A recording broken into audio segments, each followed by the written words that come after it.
Alhamdulillah wa syukurillah wa la hawla wa la quwwata illa billah. Salatu wassalamu ala Rasulillah wa ala alihi wa sahbihi wa mawalah. Bapak-bapak, ibu-ibu yang dirahmati Allah Subhanahu wa taala, alhamdulillah, puji syukur kita aturkan kehadirat Allah Subhanahu wa taala yang masih memberikan nikmat kepada kita dalam berbagai macam bentuk. Dan sampai Allah tegaskan wa in ta'uddu nikmatallah la tuhsuha. Kalau kita mau menghitung nikmat Allah pasti gak akan bisa terhitung. Dan tentu nikmat yang paling besar yang kita terima adalah nikmat hidayah, masih menjadi seorang yang beriman. Bapak Ibu yang dirahmati oleh Allah Subhanahu wa taala, maka dalam rangka untuk selalu senantiasa memahami dan bersyukur atas nikmat Allah tersebut, maka kita seyogyanya melazimi majelis ilmu agar kita makin mengenal Allah, mengenal Rasulnya, dan mengenal agamanya. Karena orang Jawa mengatakan witing tresno jalaran soko kulino, kalau tak kenal maka ta'aruf. Maka ketika kita tidak mengenal agama kita, maka tentu kecintaan pada agama kita juga akan berkurang.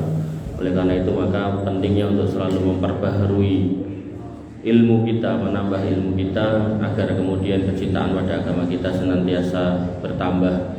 Karena hakikatnya al-imanu yazidu wa yanqus, iman itu naik dan turun, yazidu bit ta'ah wa yanqusu bil maksiyah. Dia akan naik dengan ketaatan dan turun dengan kemaksiatan. Nah, orang bisa mencapai derajat taat, bimana takwa, itu hanya ala nuri minallah, yaitu atas cahaya dari Allah. Dan cahaya dari Allah dikatakan oleh Imam Waqi, wa nurullah la yuhdalil asi, bahwasanya cahaya Allah tidak akan didapatkan dari orang-orang yang bermaksiat. Artinya ilmu itu hanya akan bisa sampai kepada orang-orang yang mau belajar, dan dalam belajar tidak diiringi dengan kemaksiatan. Bapak Ibu yang dirahmati oleh Allah Subhanahu wa taala, kita sudah memasuki bulan Dzulhijjah. Maka sebagai seorang muslim, seyogyanya mengilmui setiap bulan itu ada apa. Tentu sesuai dengan syariat yang disampaikan oleh Allah Subhanahu wa taala dan Rasulnya. Karena kalau cuman nuruti tanggane, nuruti kancane, nuruti podo kaya liyane, maka itu tentu kembali lagi tadi tidak di atas ilmu, maka khawatirnya akan menjadi sebuah keadaan yang tidak bermanfaat buat kita di akhirat nanti. Maka Nabi SAW mengatakan terkait dengan 10 awal Dzulhijjah, Nabi bersabda, "Ma min ayyamin al-amalu shalih fihinna ahabbu ila Allah min hadhil ayyamil al-asr." Bahwasanya tiada hari yang amal soleh di dalamnya lebih Allah cintai daripada 10 hari pertama bulan Dzulhijjah ini. Qalu, para sahabat pun bertanya, wala jihad fisabilillah ya Rasulullah, jihad apakah juga tidak ya Rasul? Kemudian Nabi SAW mengatakan wala jihad fisabilillah, jihad di jalan Allah pun juga tidak. Karena pada waktu itu memang yang dinamakan Ashurul Hurum, bulan-bulan haram, itu memang tidak diperbolehkan perang, nggak kayak sekarang. Pokoknya randelok wayah, pokoknya perang gitu kan. Nah, kalau zaman dulu bulan-bulan haram itu tidak boleh. Sehingga konteks jihad yang dimaksud di sini adalah jihad yang terjadi pada bulan di luar bulan haram. Tapi kalau memang seorang atau kaum muslimin itu diserang di bulan haram, kemudian mempertahankan diri melawan, maka ya tentu jihad di bulan haram jatuhnya tetap lebih utama daripada ibadah yang lain. Tapi kalau kemudian konteksnya adalah jihad di luar bulan haram, maka ibadah di bulan haram, wabil khusus Dzulhijjah ini, 10 awal Dzulhijjah ini, itu lebih utama daripada jihad fisabilillah menurut sabda Nabi SAW ini tadi. Kemudian Nabi mengecualikan, kecuali dalam jihad itu rajulun kharaja bi nafsihi, seseorang itu keluar dengan jiwanya, dengan raganya, wa malihi, dan membawa hartanya, walam yarji min dzalika bi syai', dan dia tidak membawa pulang apapun. Jadi raganya, nyawanya hilang dan hartanya juga habis. Kalau itu yang terjadi, maka itu baru bisa mengungguli keutamaan 10 awal Dzulhijjah. Sehingga menurut hadis ini dan disepakati oleh mayoritas ulama, 10 awal Dzulhijjah itu adalah hari yang istimewa sepanjang tahun. Hanya saja, apa bedanya dengan 10 akhir Ramadan? Maka Ibnu Taimiyah menjelaskan agar tidak terjadi kontradiksi pada dua pendapat tentang keistimewaan 10 akhir Ramadan dan 10 awal Dzulhijjah. Maka Ibnu Taimiyah menjelaskan bahwasanya 10 awal Dzulhijjah itu istimewa di siangnya, sedangkan 10 akhir Ramadan itu istimewa di malamnya. Kenapa? Karena 10 akhir Ramadan itu ada Lailatul Qadar, kemudian di 10 awal Dzulhijjah itu ada hari Arafah, di mana konstruksi dua-duanya sama-sama menghadirkan ampunan dan pembebasan dari siksa api neraka buat orang-orang yang memintanya. Wabil khusus ketika Arafah adalah orang-orang yang di Arafah doanya tidak tertolak. Adapun orang di luar Arafah, maka mereka berpuasa Arafah, dan orang yang berpuasa doanya juga tidak tertolak. Kalau di Ramadan jelas puasa wajib gitu ya. Makanya para ulama mengkonstruksikan puasa di tanggal 1 sampai 10 Dzulhijjah itu sunnahnya 1 sampai 9 jika mampu full. Tapi jika nggak mampu, maka panjenengan bisa seling-seling tanggal ganjilnya tok atau genepnya tok gitu. Tapi kalau itu pun juga masih nggak mampu, maka panjenengan bisa mengikuti wasiat Nabi SAW kepada Abu Dzar untuk berpuasa sebulan 3 hari.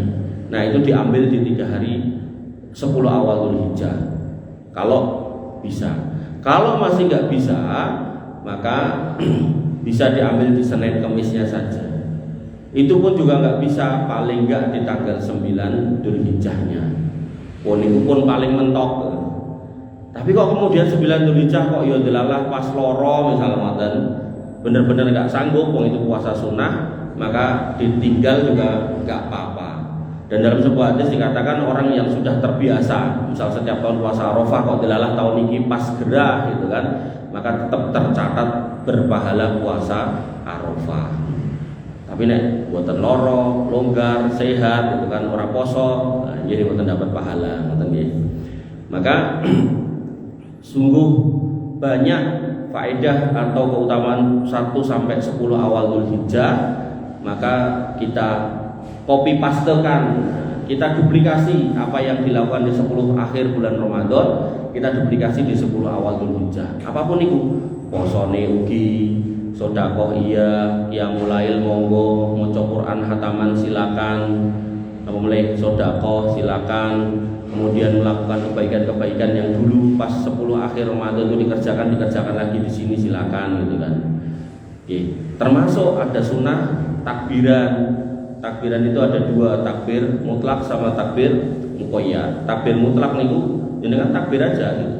Sewayah-wayah Allahu Akbar, Allahu Akbar, la ilaha illallah, Allahu Akbar, boleh ketika 1 sampai 9 Dzulhijjah. Tapi yang muqayyad memang dibatasi ketika masuk di malam Idul Adha sampai selesainya hari Tasyrik. Nah, itu muqayyad.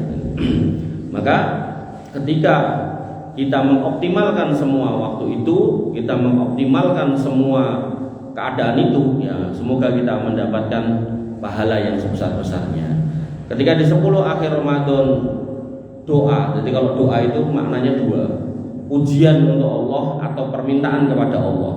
Jadi doa itu nggak selalu bentuknya adalah permintaan, bisa bermakna pujian. Maka khairud doa, sebaik-baik doa pada 10 terakhir bulan Ramadan gimana kok, Allahumma innaka afuwun tuhibbul afwa fa'fu anni. Jadi memuji kemudian ada meminta di terakhirnya. Tapi ketika 10 awal Dzulhijjah, sebaik-baik doa itu bukan permintaan, tapi pujian. Gimana kok, la ilaha illallah wahdahu la syarikalah lahul mulku wa lahul hamdu wa huwa ala kulli syai'in qadir. Nah niku. Nah, adapun orang-orang yang di sana yang talbiyah, takbir dan seterusnya. Tapi kalau Jenengan mau zikir yang lain boleh, mau berdoa yang lain yang sifatnya minta ya boleh. Karena memang hari 10 awal Dzulhijjah itu istimewa. Bapak Ibu yang dirahmati oleh Allah Subhanahu wa taala. Nah, kemudian itu pembukaannya. Kemudian pelajaran untuk kita terkait dengan bulan Dzulhijjah, ada sebuah hadis yang menarik, kisah tentang 3 orang Bani Israel, 3 orang pemuda atau laki-laki Bani Israel. Nabi SAW bersabda, "Inna salasata min Bani Israel abrasa wa aqra'a wa a'ma." Sesungguhnya dahulu ada 3 orang Bani Israel yang dia kena penyakit di kulitnya, sehingga kemudian kalau orang kita mungkin ngaran ini kayak gudikan gitu, sehingga banyak orang tuh jijik itu nggak mau melihatnya. Kemudian wa aqra'a, dan kemudian ada orang yang botak ini bukan sekedar gundul, tapi ya mungkin gundulnya juga korengan gitu, sehingga orang juga jijik untuk mendekat gitu. Jadi ada kondisi orang itu nggak berani mendekat. Jadi nggak semata-mata penyakit kulit yang biasa, atau kemudian nggak semata-mata botak yang biasa gitu. Kemudian wa'ama, dan orang yang buta. Jadi satu orang yang berpenyakit di kulitnya, yang kedua orang yang berpenyakit di kepalanya, yang ketiga orang yang berpenyakit di matanya. Fa'aradallahu ayyabtaliyahum, dan Allah menginginkan untuk menguji 3 orang ini. 3 orang ini pengen diuji. Dan ketika Allah menginginkan untuk masa lalu, maka masa sekarang pun kemungkinan juga akan sama. Artinya bisa jadi nanti kita itu juga akan diuji hal yang sama. Makanya kenapa ini disampaikan Nabi SAW, karena gak sekedar cerita pengantar tidur, boten, agar kita mengambil pelajaran. Faba'asa ilaihim malakan, kemudian Allah mengirimkan malaikat kepada mereka. Fa'ata al-abroso, kemudian malaikat yang pertama mendatangi orang yang berpenyakit kulit tadi. Faqala, dan kemudian malaikat itu berkata, ayyu syai'in habbu ilaika, kamu pengen apa? Kalau kamu boleh minta dan dikabulkan, kowe njaluk apa gitu. Qala, kemudian dia mengatakan launun hasan, aku pengen kulit yang normal kayak orang, yang baik. Aku pengen muka yang baik. Wajildul hasan, dan kulit yang kemudian bagus kayak orang-orang. Kemudian wayat habu anni alladzi qadironi an-nasabi, dan menyingkirkan semua penyakit yang membuat orang jijik dari saya. Jadi penyakitnya ini membuat orang jijik. Jadi kalau dulu waktu di pesantren itu kadang tuh ada temen itu bikin kayak biangat itu. Jadi didelok sama adoh itu udah merinding-merinding gitu. Nek deket sama dia itu aromanya itu amis gitu. Ya. Dan ya apesnya itu di pesantren itu kadang tuh sampai ada kata-kata nek ra gudiken ra santri ya. Akhirnya sing ora gudiken sing resikan terus akhirnya ya nek gudik gitu kan. Terus dia malah bangga, "Loh aku ya santri berarti" gitu kan. Luar biasa. Itu doktrin yang salah ya gitu. Jadi kalau jenengan ada putra atau putu nyantri gudiken gitu obatke ya ampun. Oh yo ke santri tenan gitu. Kadang dibuka gudike tekan jero-jero ora karo-karuan yo. Nggih. Bapak Ibu yang dirahmati oleh Allah Subhanahu wa taala. Jadi dia minta itu, minta muka yang ganteng, kulit yang baik, dan disingkirkan penyakit yang menjijikkan itu. Qala, kemudian famasahahu, kemudian diusaplah orang itu sama si malaikat tadi. Fadhahabat anhu qadaruhu, kemudian hilanglah penyakitnya. Fa'utiya launan hasanan wa jildan hasanan, kemudian dikasih tuh kulit yang baik, muka yang baik. Di sini pelajarannya bahwasanya yang dikirim malaikat. Jadi kalau malaikat ini ngusap bisa mari karena izin Allah. Gak kayak sekarang. Oh kamu ustaz, kamu kiai, coba tunjukkan ilmu, bisa ngilang orang. Ini tak bacok bulumu, tugel ora gitu. Niku gak seperti itu gitu. Jadi ketika kemudian Allah mengirimkan malaikat, ya tentu malaikat itu pun berbuat sebagaimana izin Allah. Sebagaimana nanti Allah mengizinkan Dajjal untuk menghidupkan orang mati, itu bukan berarti Dajjal ini ku sakti boten izin Allah. Ngoten nggih. Makanya saat ini banyak orang ngaku aneh-aneh gitu kan. Bisa nakal udan, nakal petir, bisa kemudian ngomong karo semut, bisa macam-macam gitu kan, bisa ketemu malaikat Jibril, bisa ngomong Jibril turunkan uang Jibril, wah ngawur kabeh. Ya, artinya kalau panjenengan belajar akidah yang lurus, delok ngoten itu panjenengan enggak akan gumun gitu. Justru ini wong kentir gitu kan. Ya. Tapi nek nggak belajar akidah yang bener, masya Allah, bisa ngomong karo Jibril gitu kan. Apalagi enten sakniki kiai sing gondrong turu niku nek ngomong kaya bahasa Arab ning mbuh bahasa napa niku boten mudeng basa tumbuh-tumbuhan napa basa napa. Terus tekoke piantun Arab sarkliwon mungkin ya ora mudeng. Iku ngomong apa kemu gitu. Kemu ya ora ngono gitu ya. Bapak Ibu yang dirahmati oleh Allah Subhanahu wa taala. Jadi ini pelajaran akidah nggih. Jadi kalau kemudian diusap mari, ini sinten rumiyin sing ngusap gitu loh. Malaikat ternyata ya sudah. Niki nek wong ra duwe akidah yang lurus, dia kemudian akan malah mempertuhankan si malaikat itu. Kowe wong sekti. Saya masih ingat bapak saya dulu waktu di Surabaya itu, waktu masih zaman-zamannya SDSB gitu. Ya, namanya orang kan tetangganya atau nyoblos gitu, nyoblos ya pilih tuku SDSB niku togel dolan ya bapak saya kan jenggoten ngoten sekirane duwe ilmu. Pak Amin, niki pilih sing pundi? Sing iki wae. Bapaknya waton jawab. Lah kok andelalah ya tembus gitu. Sesuke tanggane moro meneh nggawa kula teh. Ya Allah. Padahal ngawur. Maka kemudian malaikat itu berkata, setelah dimarekke, setelah dikembalikan kesehatannya, dia bertanya lagi, fa ayyul mali ahabbu ilai. Terus saiki kowe pengen bondo apa? Ngomong-ngomong. Qala al-ibil awil baqar. Ya, aku pengen unta atau sapi lah gitu kan. Fa'udiyana qatan usra, kemudian dikasih unta dalam kondisi hamil, untanya bunting. Faqala, kemudian si malaikat tadi pun mendoakan barakallahu laka fiha. Semoga Allah memberkahi apa yang telah dikaruniakan kepada kamu, yaitu kulit yang sudah sehat, muka yang ganteng, barang yang menjijikkan sudah hilang, kemudian unta yang hamil tadi terus ditinggal pergi. Kemudian malaikat ini pun datang ke orang yang kedua, fa'atal aqra, kemudian datang kepada orang yang kota. Sekali lagi ini bukan semata-mata gundul, tapi gundul ada penyakitnya. Dan tentu orang itu jijik karena nanti ada bahasa dia pengen itu disingkirkan.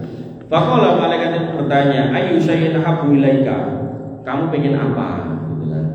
Kemudian qala, orang itu menjawab, sa'run hasan, aku yo pengen duwe rambut sing apik.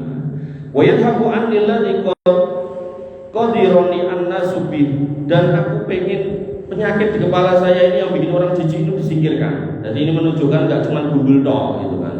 Nanti nek ra dijelaske ngono kok terus delok kancane gundul kaya Bani Israel kae mboten ya. Kemudian famasahahu, kemudian orang itu diusap, fadhaba anhu qadaru, kemudian hilanglah penyakit yang menjijikkan itu, fa'utiya sa'ron hasanan, kemudian dikasih rambut yang baik. Nah, kemudian malaikat itu bertanya lagi, ayyul mal ahabbu ilaika, terus saiki kowe pengen bondo apa, pengen dikei apa? Qala, orang itu mengatakan al-baqar awil ibil, ya nek sapi yo unta. Fa'utiya baqaratan hamilan, kemudian dikasih unta betina yang hamil. Qala, malaikat itu pun mendoakan barakallahu laka fiha, semoga Allah memberkahi atas apa yang dikaruniakan kepadamu, yaitu rambut kepala yang sehat, rambut yang tumbuh, muka yang ganteng, ditambah dengan sapi yang bunting. Fa'atal a'ma, kemudian malaikat itu mendatangi orang yang ketiga. Faqala, kemudian berkata, ayyu syai'in ahabbu ilaik, kamu pengen apa? Pertanyaan yang sama. Qala, kata orang itu, ayyuridillahu ilayya basori fa absara bihin nas, aku pengen agar orang Allah Subhanahu wa taala mengembalikan penglihatanku, biar aku bisa melihat manusia lagi, ben aku iso serawung lagi, biar saya bisa bersosialisasi lagi. Famasaha, kemudian orang itu diusap oleh malaikat tadi. Faradallahu ilaihi, kemudian Allah mengembalikan kepadanya basarahu, penglihatannya. Kemudian malaikat bertanya lagi, fa ayyul mali ahabbu ilaika, terus harta apa yang kamu inginkan?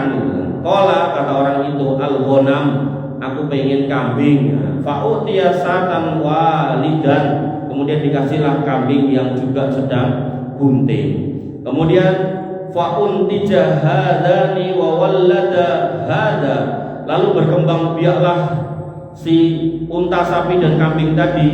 fakana lihada wadin minal ibil, sampai ada satu lembah, satu bukit yang penuh dengan unta. Jadi kalau di Arab itu padang pasir itu mboten tumbuh tanaman, jarang banget tanamannya.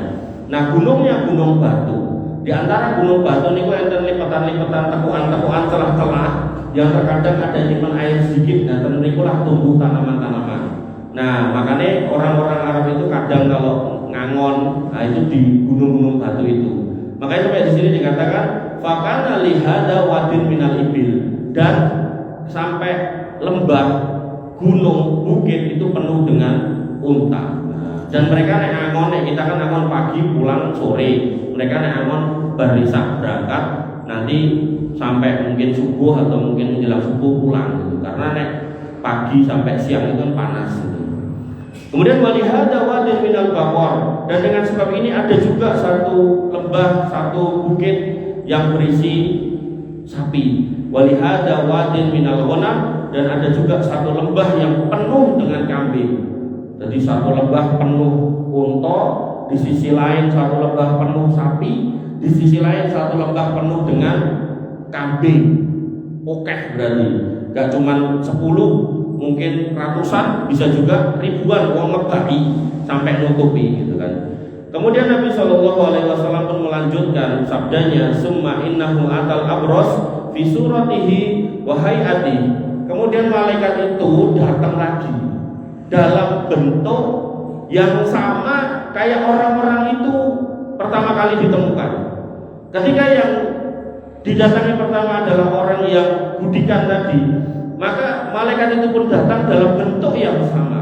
Wong orang duwe elek budikan. Nah, kemudian qala, berkatalah si malaikat, rajulun miskinun, aku ki wong lanang ra duwe, qadim qata'at bial jibalu fi safari, dan aku sudah terputus dari safar, artinya aku mau pulang ra duwe det go sangu. Fala balagha liyal yaum illa billahi summa bik, dan aku nggak bisa melanjutkan perjalanan kecuali atas izin Allah kemudian bantuanmu. Nah, ini dalam pelajaran tauhid ini penting, dengan mengucapkan sesuatu itu atas izin Allah kemudian obat ini, atas izin Allah kemudian pertolonganmu. Karena orang itu kadang nggak paham itu kadang ini, wah kok sampai saya pun mantun, aku nek ra karo dokter ae ora mari. Kan enten to ngoten niku to. Nah itu dalam tauhid itu cacat itu tauhidnya.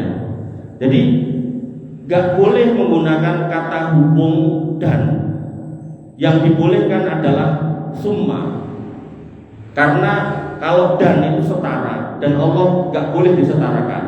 Jadi misalnya dengan ngomong alhamdulillah aku mari karo obatin dokter kae karo niku kan dan, nah niku boten angsal.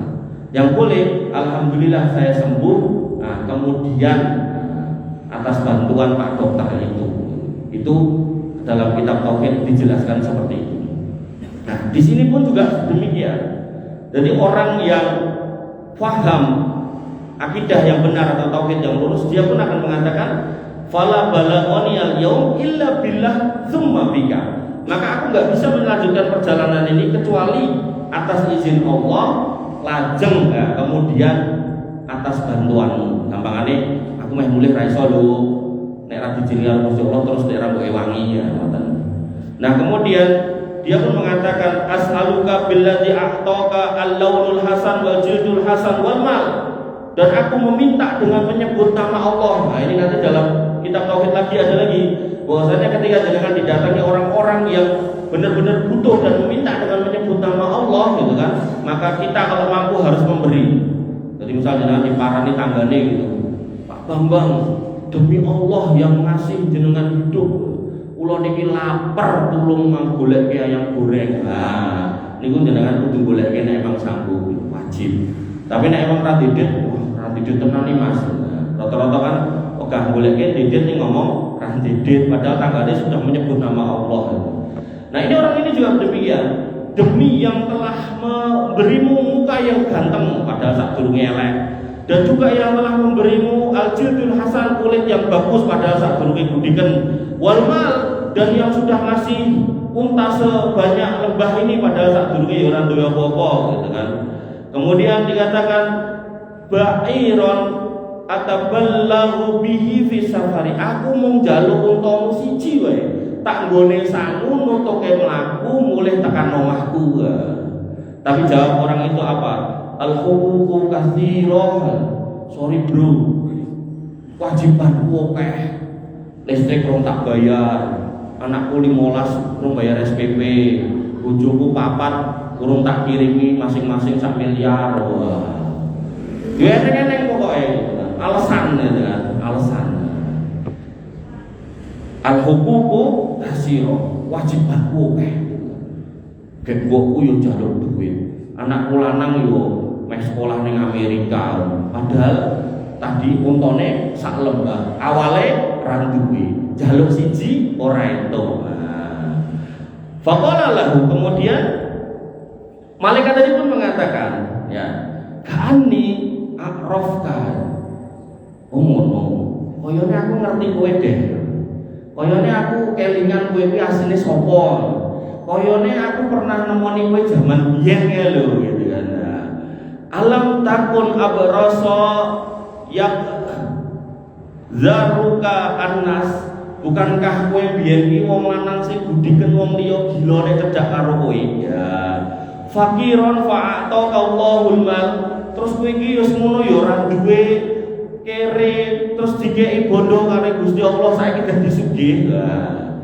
Apa kata orang ini? Faqala inna ma warastu hadzal mal kabiron an kabirin. Ora yo, aku iki lahir sugih, bondo iki kuwi ora mung sama bapakku, sugih kuwi mbahku piye. Kabiron an kabirin. Jadi aku iki sugih 7 turunan. Mbahku piye sugih, duwe anak sugih, sugih aku putune iki sugih lho. Lahir ceprot sugih. Ora kaya kowe.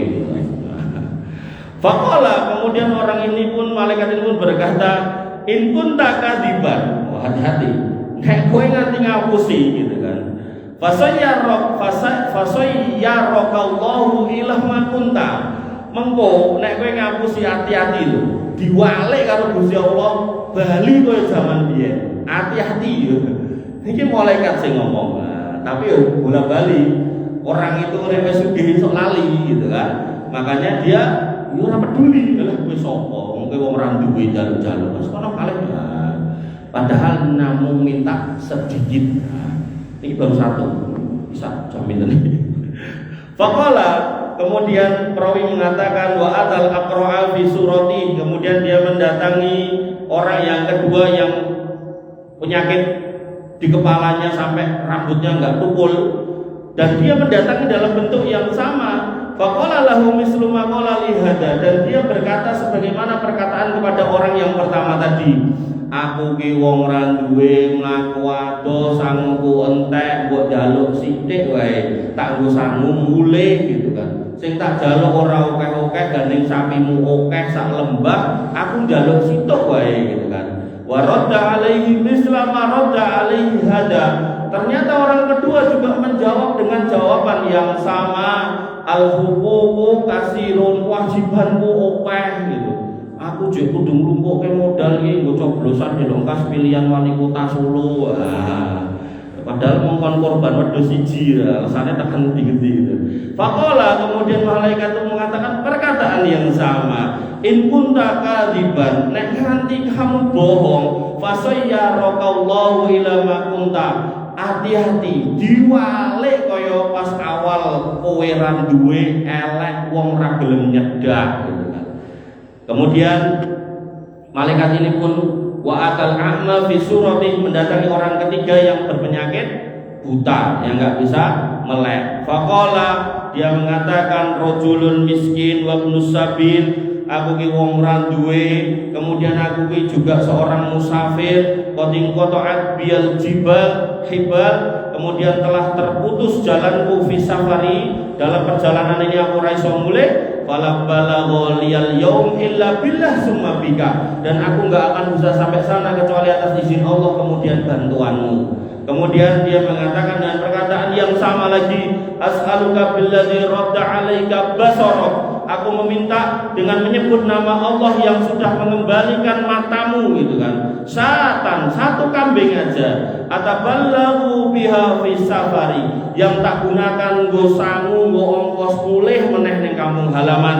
Faqala, kemudian orang yang ketiga ini mengatakan, qad kuntu a'ma, tenan aku biyen yo buta kaya kowe, faradallahu ilayya basari, terus Allah mengembalikan penglihatanku, fa khadha ma syi'ta, terus iki enek wedhus saoke lembah jikuken sakarepmu, butuhmu pira jikuken, wadak ma syi'ta, terus nek wis cukup tinggalno sisane, tak ingune meneh, tak tutuke meneh lenginmu gitu kan. Fa wallahi la ajhaduka al-yaum bi syai'in akhadtahu Allah, maka demi Allah aku sekarang tidak akan mempersulit Anda dengan memintamu mengembalikan sesuatu yang telah Anda ambil karena Allah Subhanahu wa taala. Artinya gini, kowe nek tenan butuh siji, aja kok siji. Pira wae butuhmu jikuan, tak culke, tak loske, ora bakal tak gondeli, monggo sumangga. Mang pilih piyambak, mengke sing jenengan betahke jenengan beto mang mlampah, sisane mang tilar kula penane melih, kula ora bakalan nekoke, ora bakalan kon bayar, wis monggo-monggo sumangga wis.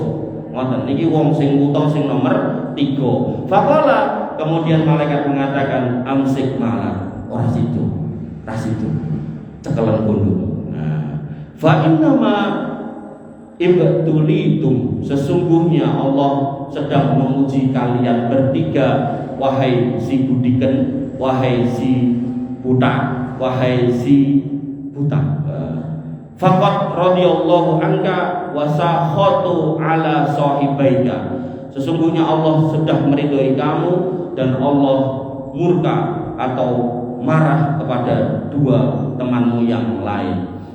Bapak Ibu yang dirahmati oleh Allah Subhanahu wa taala, maka ketika kita membaca hadis ini, kemudian kita kontekkan, karena di awal tadi saya bilang cerita Nabi SAW, hadis Nabi SAW itu pasti memiliki pelajaran, maka Allah menegaskan, wa in ta'uddu nikmatallahi la tuhsuha, maka sekiranya kita mau menghitung nikmat Allah, maka enggak akan mampu kita hitung.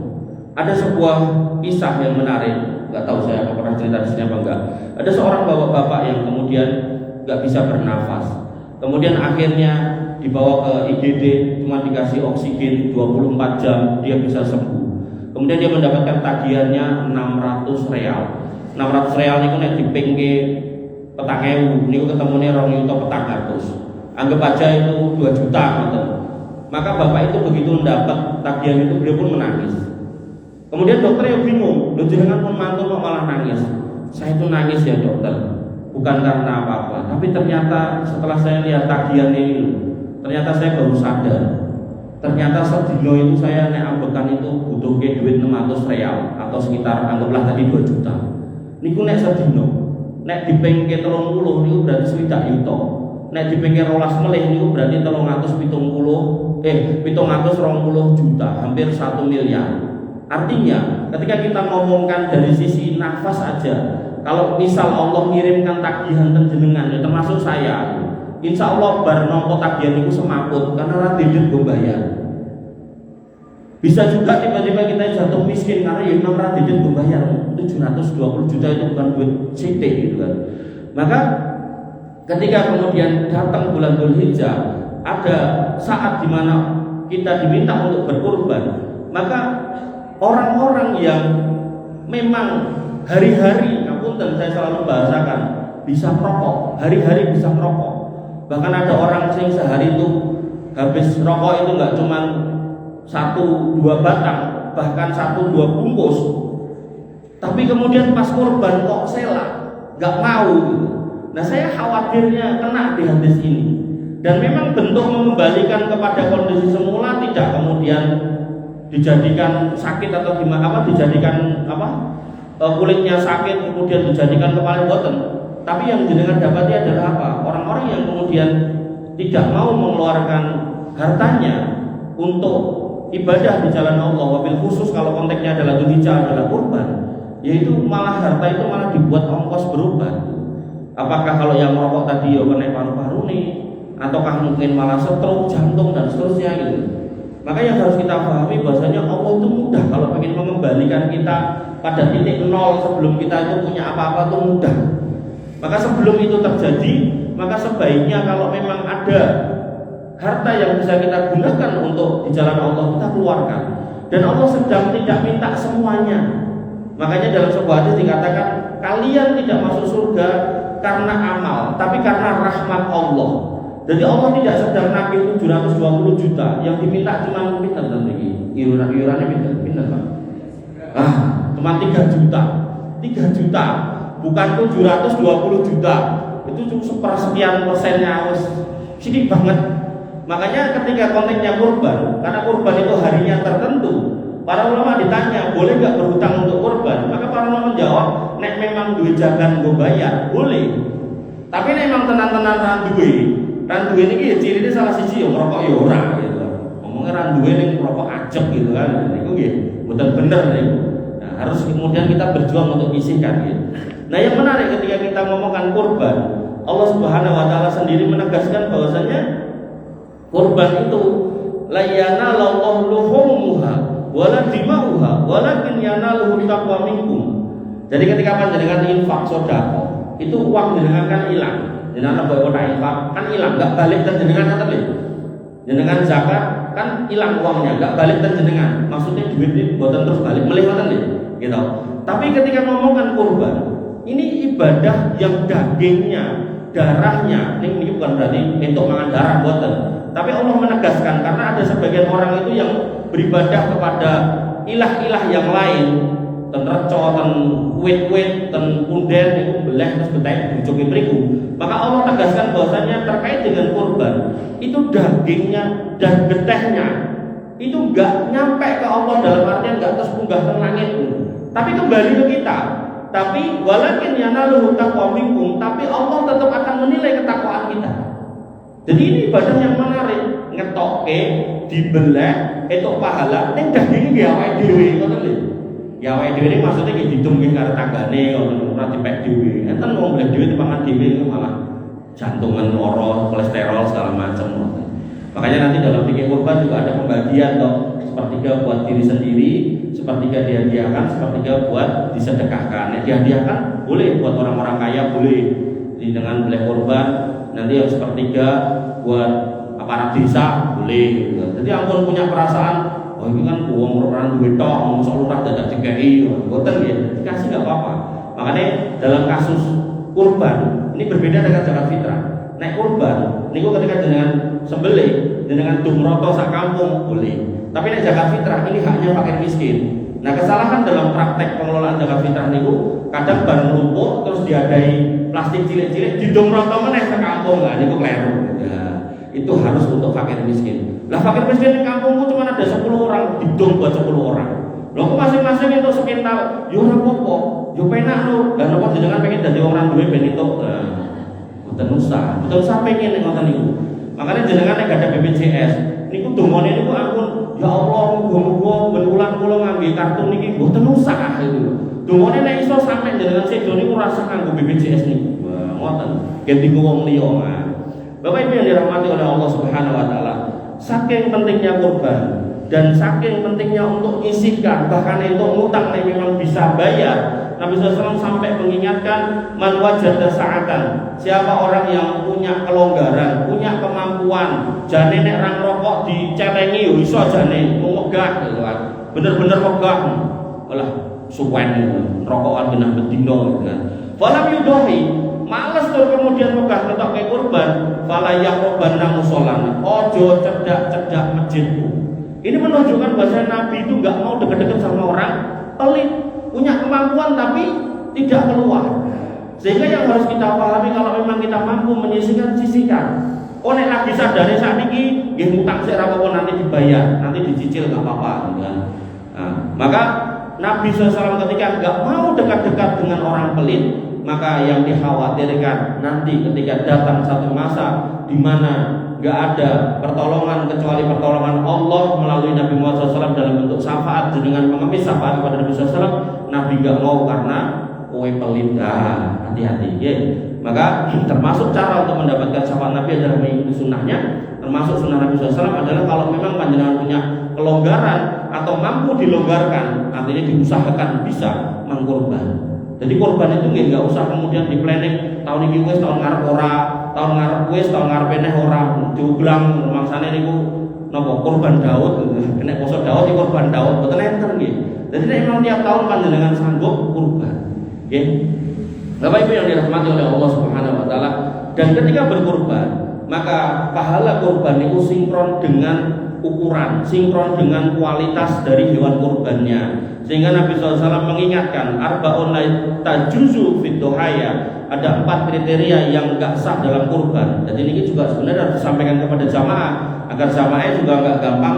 Kadang ada orang, wah kalau yuto kelarangan, aku tuh wedhus ping kono lurus tengah atau orang yuto entuk gitu kan. Ternyata barang ditilihi punya cacat. Nah, dalam hal satu lagi nih, dalam hal terkait dengan kecacatan itu Nabi mengingatkan al-aurahu al-bayyinu auraha. Kalau memang itu buta, nyata-nyata buta, dituntun nabrak-nabrak, itu enggak sah buat korban.